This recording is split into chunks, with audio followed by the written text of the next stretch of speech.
कांवड़ यात्रा पर प्रशासन सख्त है। डीजे संचालकों के लिए दिशा निर्देश जारी किए गए हैं। 12 फीट से ऊपर कांवड़ के लिए डीजे नहीं हो सकती।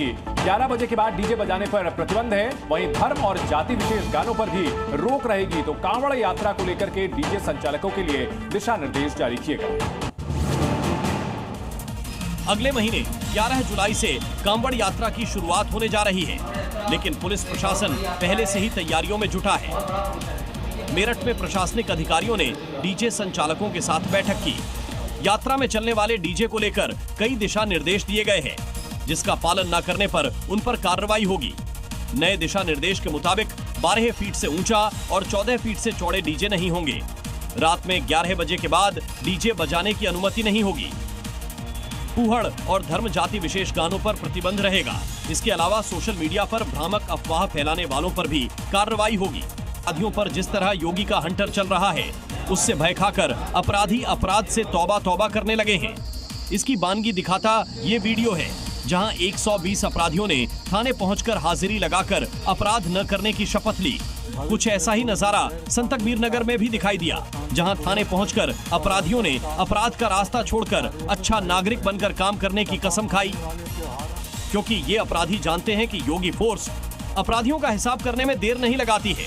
इसलिए जो अपराध का रास्ता नहीं छोड़ रहे, वो या तो प्रदेश से भाग रहे हैं या फिर सलाखों के पीछे जा रहे हैं। और आइए एक नजर डाल लेते हैं देश की तमाम बड़ी खबरों पर। जम्मू कश्मीर के राजौरी जिले के केरी सेक्टर में नियंत्रण रेखा पर संदिग्ध गतिविधि दिखे जाने के बाद भारतीय सेना ने बड़ा आतंक विरोधी अभियान शुरू कर दिया है। राजौरी के जंगलों में सुरक्षा बलों ने 3 से 4 आतंकियों की संदिग्ध गतिविधि की जानकारी मिलने के बाद पूरे इलाके को घेर लिया और सर्च ऑपरेशन चलाया जा रहा है।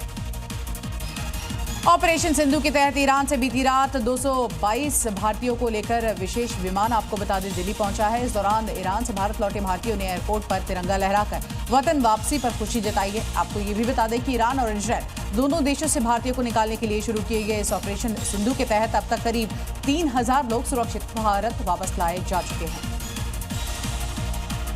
एआईएमआईएम के प्रमुख असदुद्दीन ओवैसी ने वक्फ को काला कानून बताते हुए विरोध जताया। ओवैसी ने सरकार पर आरोप लगाते हुए एक बार फिर भड़काऊ बयान दिया और कहा कि इन लोगों को लगता है कि काले कानून बनाकर हमारी मस्जिदें हमसे छीन लेंगे, लेकिन भारतीय मुसलमान अपनी मस्जिदों को किसी भी हाल में नहीं छोड़ेंगे।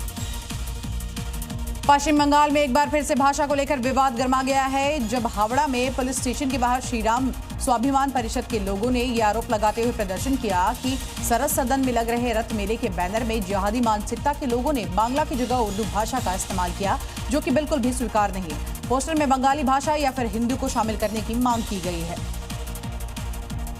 ईरान और इजरायल के बीच युद्ध के हालात का असर अब देश में ड्राई फ्रूट्स की कीमतों पर पड़ता हुआ दिख रहा है। देश के ड्राई फ्रूट्स की सबसे बड़ी मंडी में एक दिल्ली की खारी बावली में ड्राई फ्रूट्स की कीमतों में तेजी से उछाल देखने को मिल रहा है। बता दें कि भारत में ज्यादातर खजूर, बादाम और पिस्ता ईरान से ही आयात किया जाता है।